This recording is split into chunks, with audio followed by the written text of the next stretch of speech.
Yes. Before you start, Yes, the pause button on the record. Yeah. Before we start, we've already started. Okay, just push the pause button on the recorder, and yes, we're all ready to go. Okay.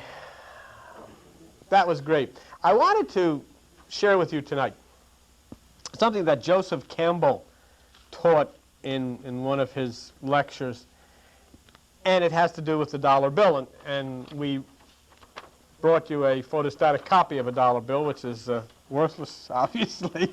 But in what it's going to give to you tonight, I think you'll find it to be very, very valuable. But what Campbell did in talking about this, he raised the question of brotherhood. And it's a question that's addressed in the Bible in much the same way that we would address it. Love and good things for those who are in our group.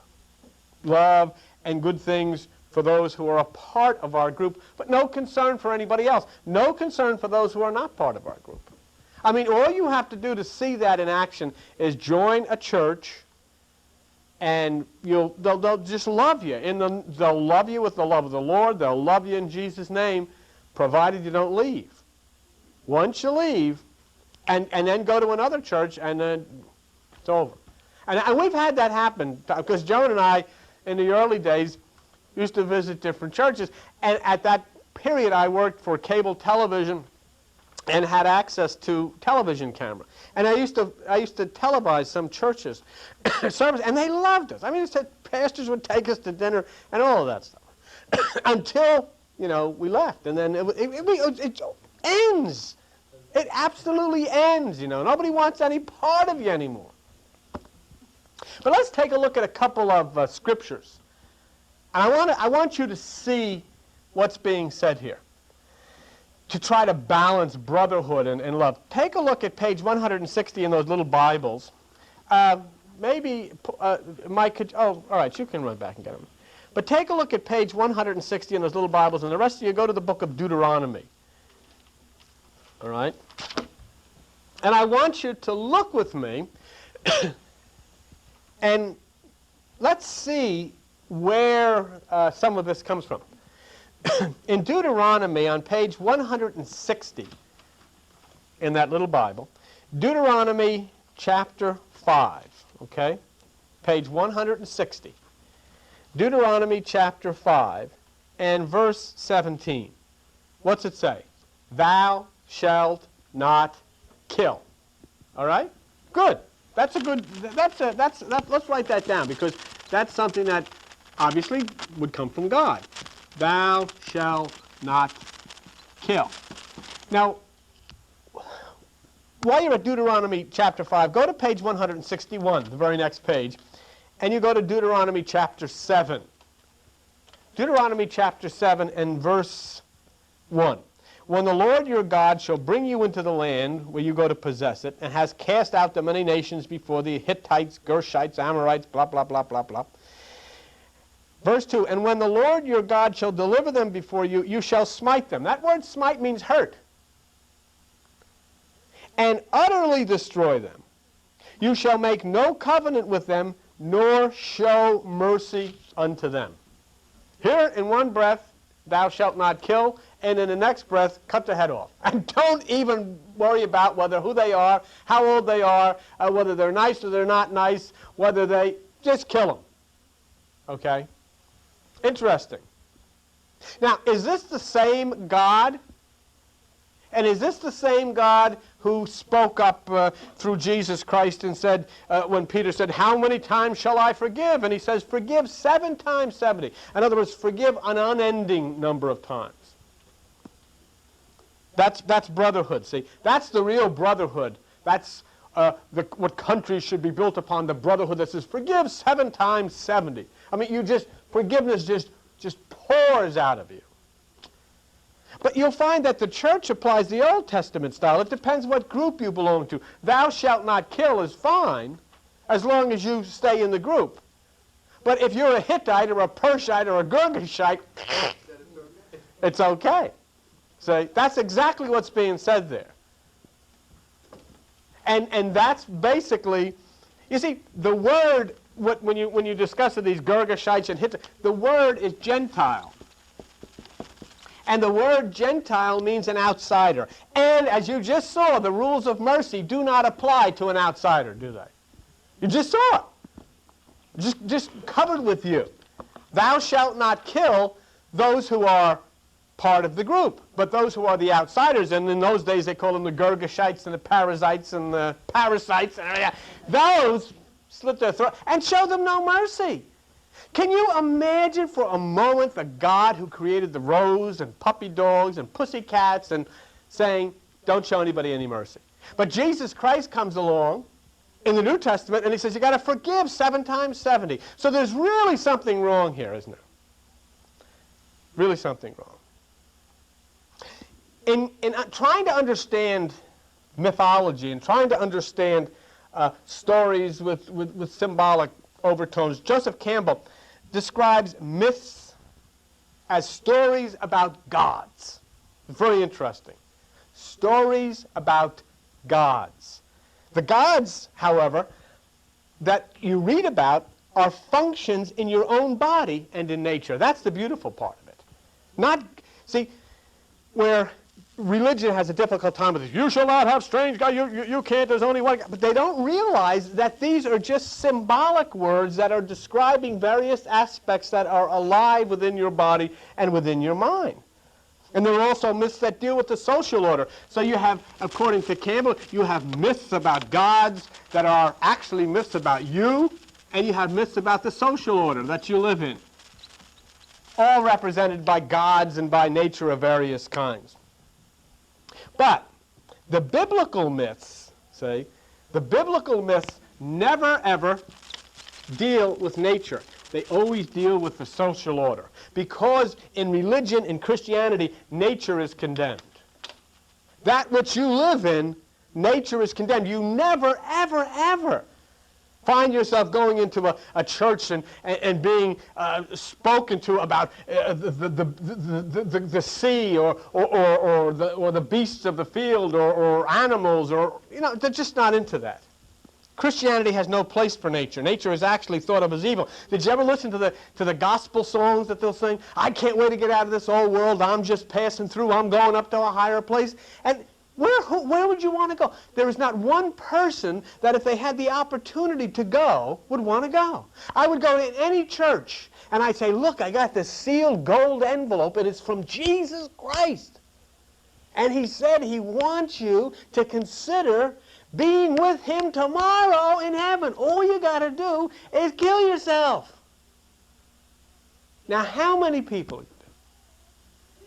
Even if he did come and say, look, I'll make a deal. I'm Jesus Christ. I really am. I know it's hard for you to believe, but please, when you get home, either swallow something or, do something, and then tomorrow you'll be with me in heaven. Nobody, even if you knew that would happen, you would want to do it. You would want no part of it. But yet the gospel songs sing, I can't wait to go up, I'm going up yonder, I'm going to a better place. And everything is against the earth. Everything is against nature. Everything is against the planet. And so we've virtually wrecked it, destroyed it. I was talking to one of the fellows at work today. I was watching. He came into the office, I had the television on, and we turned around and there was people with machine guns. The guy was shooting a machine gun down the street somewhere. And then you see these old people and little kids coming up on his Afghanistan or someplace with bags over their heads and carrying this salt. I said, for what is this? Why is everybody making misery? What do they want to do? Why cause all these things? But there's something about this, and it's never come through religion because religion is solely concerned about the social order. Keep the women down, keep the women in their place, wear a shawl over your head, put a handkerchief on your head, don't talk in church, don't ask any questions. The social order must be preserved, and the hell with nature. It has no part in it, see. And that's the reason that we're not in accord with nature. This is actually why we're not in accord with nature. We don't understand nature. It takes, like we was talking about today, here's an article in the newspaper, there are 7 billion magnets of crystal in the human brain. This is 1992. We're totally out of touch. even the most sophisticated scientists just finding this out and finding out that maybe there is a way that electromagnetic fields impact on the human brain. And now that they're finding proof of this, and you say, wow, now I understand, what Jesus, the kingdom of God is within. In other words, if these electromagnetic fields are allowed, and if I'm allowed to plug into higher realms, and I am allowed to wow, what can happen? All of the beautiful things in the world can be mine. All of the beautiful things in the world can be ours, and the earth can become what it's supposed to be if we'll only allow it to be. But what do? We cut the forest down. There's talk on television now that they decided, well, they're going to do more tree farming, and the owl, there's spotted owl or something, they're going to lose the spotted owl and so forth. But you have mistreatment of animals, you have the elimination of native customs, you have missionaries. Missionaries went into these remote places and deprived people of their oneness with nature and set up a social order and destroyed them all. Destroyed them all. People who lived with nature, people who lived with the earth, people who lived with the sky and lived with the sea. Oh, you can't do that. You've got to have a religious social order, and they were destroyed. Destroyed. So we're separated from nature. We have brotherhood only with those in which they believe as we do, or we believe as they do. What has happened in the Bible, I would say that you have dominion over the beasts. And so that gives people license to beat up dogs and cats and animals and do whatever they want. And it doesn't mean that. The beast is us. You have dominion over the animal aspects of your flesh. You have dominion over that if you're willing to take that dominion. But instead we take it literally and go up and beat up on animals. Oh, we can do anything we want, say. In Japan, and I think this is very interesting, the Shinto religion, I don't know if many of you have heard of that, but the Shinto law in Japan is that the process of nature cannot be evil, and every natural impulse is not to be corrected, but to be beautified. Every natural impulse is to be beautified. Most natural impulses in this country are considered by religion sin. No matter what it is. In fact, if too many people do it, then it qualifies for sin because they've got to take whatever the majority of people like and say that's not right. Whatever is fun and the majority of people enjoy doing, they say that's not right. You should come and be miserable. So they subject you to coming to a Wednesday night and eating a covered dish. And that's fun. To them, that's fun. We had, when Joan and I were in Key West, they have this Italian pastry, is it, or French pastry, or whatever it is. Has a little bit of hooch in it, Joan and I don't drink French, but they have this little bit of hooch in this stuff. And it's this custard with cocoa on top of it, and lady fingers, and a little bit of, and we had 2 or 3. I said to her, this stuff, you should have to take this stuff to lower your blood pressure and kill cancer. Why do they give you all the garbage? That's, you got to eat greens, all of the good stuff. It's the same thing with religion. All of the fun, all of the enjoyment, all of the joy, it's sinful. And basically, when you take a look at most of these people who get steeped in religion, that's exactly where they're coming from. The Bible that we read says the earth is cursed. In Genesis 3:17, it says, "Cursed is the ground for your sake." Now, what a lot of people think that means, and what I always thought that meant, was that it's going to be hard to plant potatoes because you're going to have weeds, and it doesn't mean anything of the kind.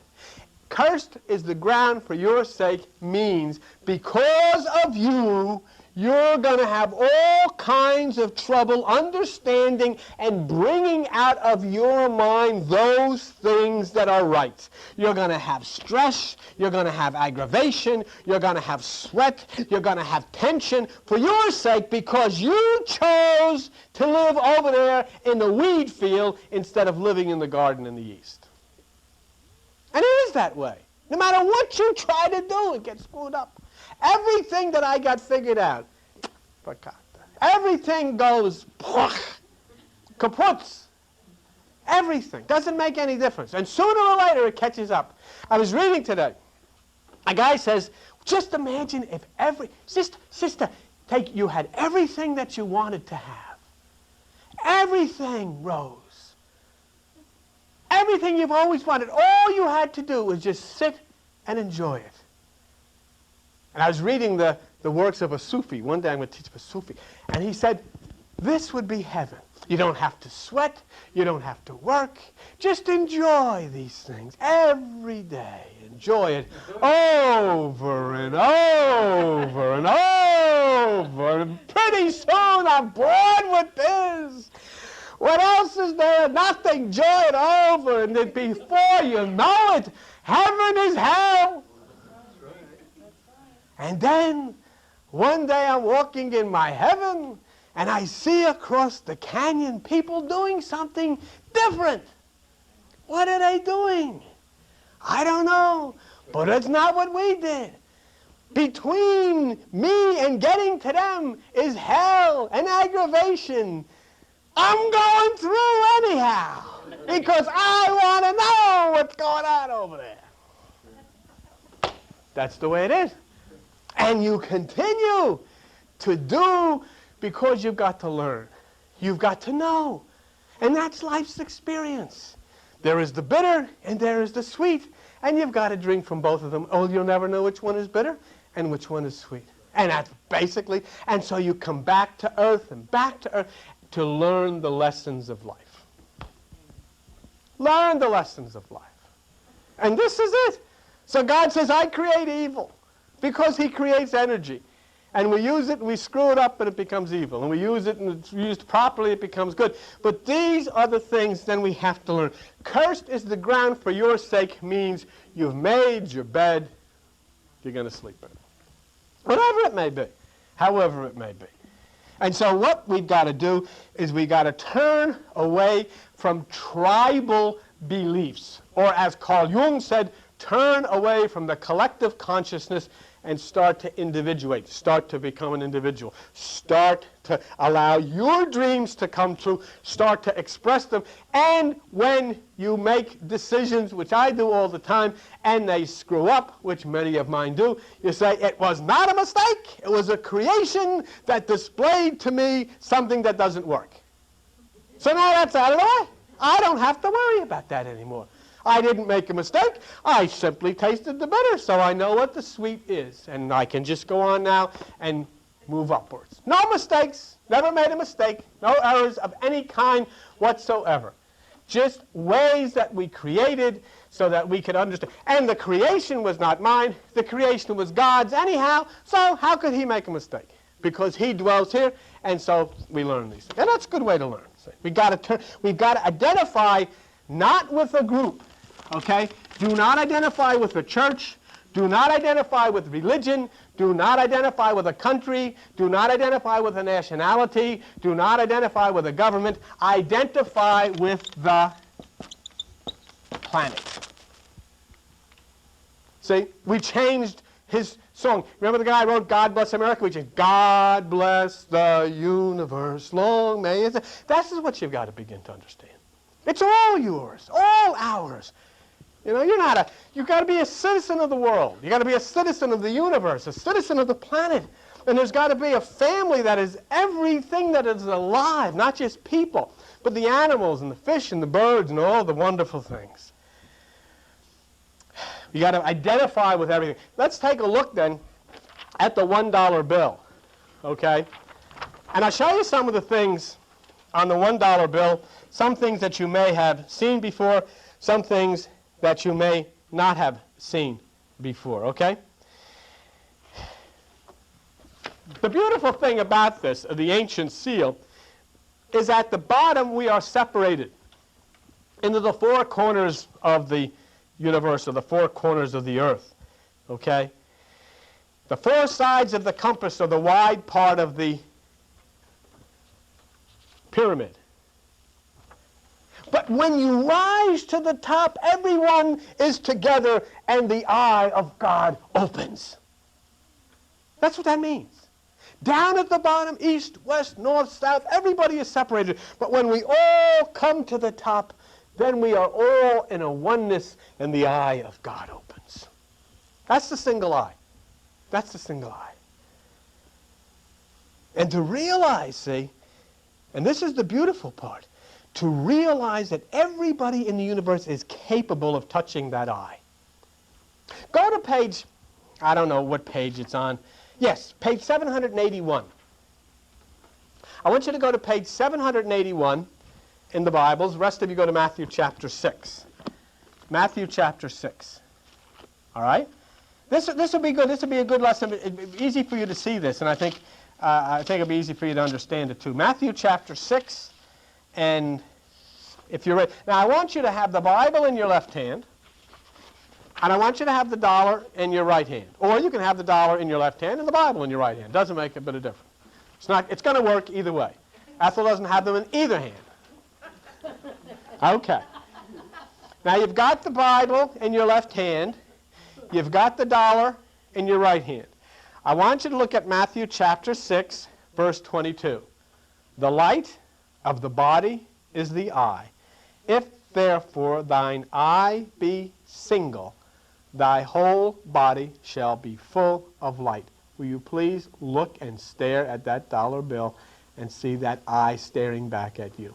If you practice the single eye, if you energize the pineal gland of the brain, you will fill with melatonin. It will activate through the hormonic activation of your brain.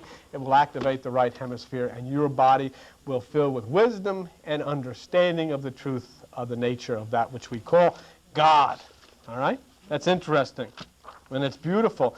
And it's when you see that single eye and you read Jesus saying, if your eye be single, your body will fill with light. Now, take a look at the pyramid again and count the ranges. Each range is a, well, I guess you'd call it a horizontal line that goes up. There are 13 ranges on the pyramid. And the number 13 is transformation, okay? Number 13 is transformation because it is 1 plus 3, okay, which equals 4, which is the fourfold nature of man, and it is 1, which is God, and 3, which is new life or resurrection, which equals 4, which is mankind, womankind, the fourfold nature, physical, intellectual, spiritual, and emotional. So that's, I'd say mankind to say peoplekind nowadays, okay? 1, God, plus 3, new life, equals 4, which is you and me. All right?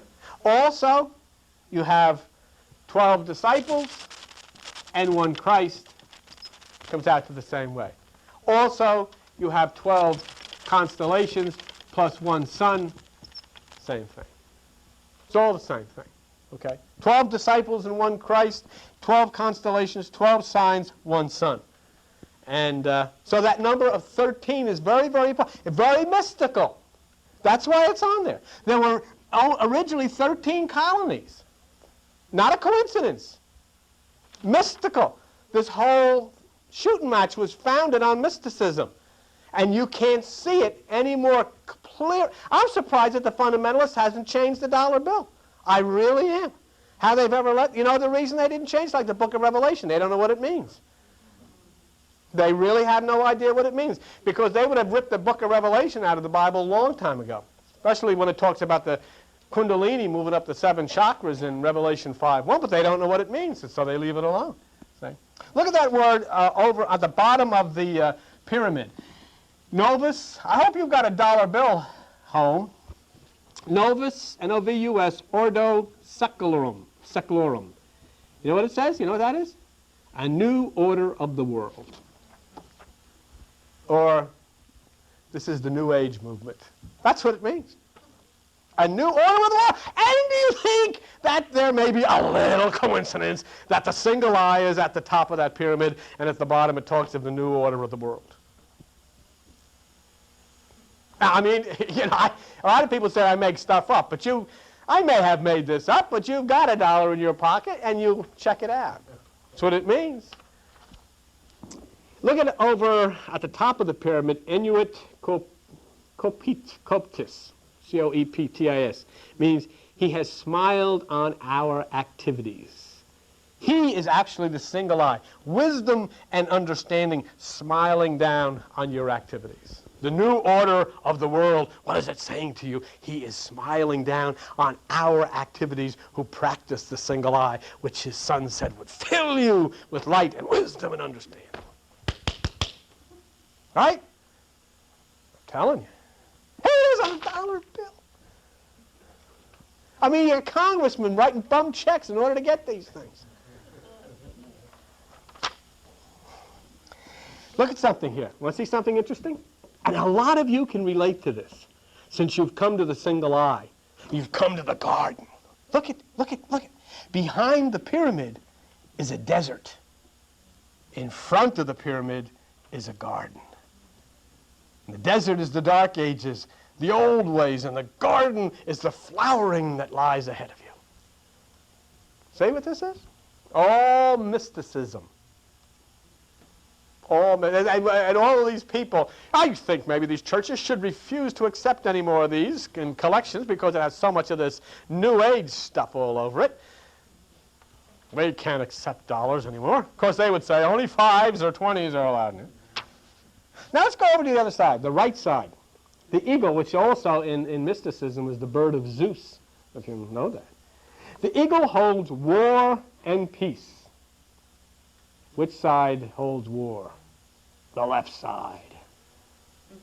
Which side holds peace? The right side. See it? He has 13 arrows in one claw. Back here again. 13 arrows in one claw, and if you want to count the laurel leaf in his right claw, it's got 13 leaves on it.